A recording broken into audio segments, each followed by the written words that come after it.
Application before the Chief Magistrate, Mr. Okoti, that we adjourn the hearing of the matter because Governor Sonko had been given 14 days to rest by about 6 doctors of Kenyatta Hospital, Nairobi Hospital.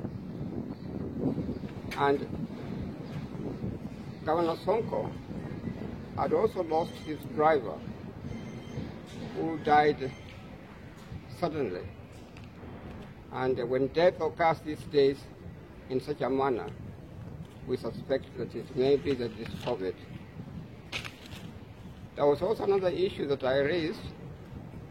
Governor Sonko was charged at Kahawa Court with the 2 other co-accused. One was a man by the name of Odhiambo, another one by the name of Ochieng. One of them has been tested and has been found to be a coronavirus COVID-19 patient. At Kahawa, the governor, including defense team, we were interacting with the co-accused freely. So I pointed out to the Chief Magistrate respectfully that we better adjourn this matter for 2 reasons. One, that the doctors have said that they should have 2 weeks rest. Another one is that there is a possibility that some of us, including the governor, may probably have contracted coronavirus at Kahawa court. He rejected my application. I then told him that I'm going to make some applications this morning, several applications, but I told him several applications that I'm going to raise in court this morning. Now, when we assembled in court this morning, very much to my surprise, the media was not present in court at all. And I raised the issue with him. I told him that, look, this is a public hearing, and under Article 50 of the Constitution, the media represents the public. And there's no way you can shut out the media from the proceedings at all. It was then pointed out to me that some time back, before I got involved into this case, it was ruled that the media would not be allowed to be present when witnesses, protected witnesses, are producing evidence. And again, I pointed out to him respectfully that the applications that I'm going to make have absolutely nothing to do with the media at all, the protected witnesses at all. They have nothing to do with protected witnesses.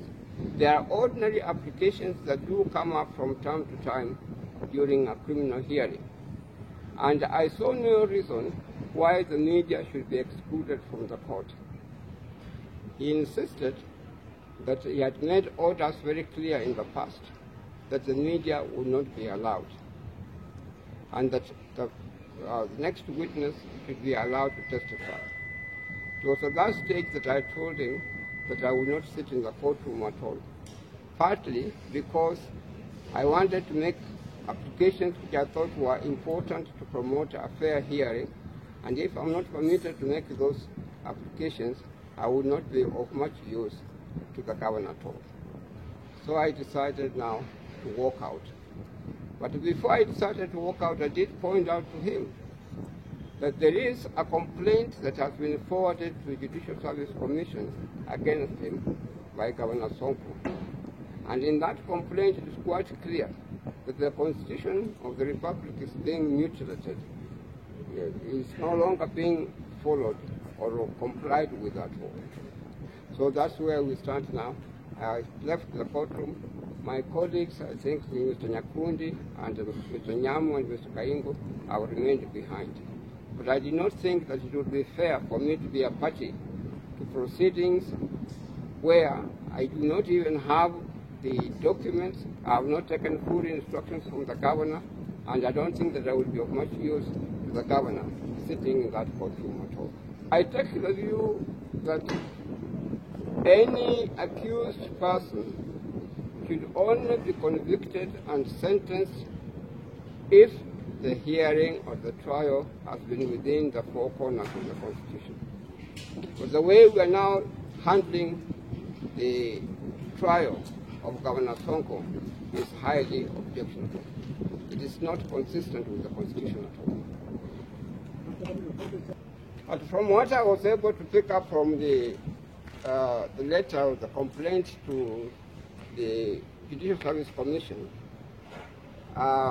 this court seems to have been sitting at very odd hours, and the accused was not given the opportunity to carry out effective cross-examination at all. And that on the part of the accused, he accused the court of bias against him. But as I've said, I don't have the complete report here.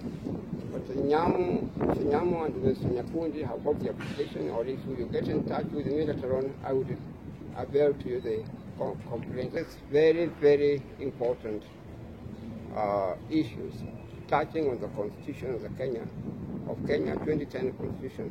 It is quite clear that the 2010 Constitution is being violated.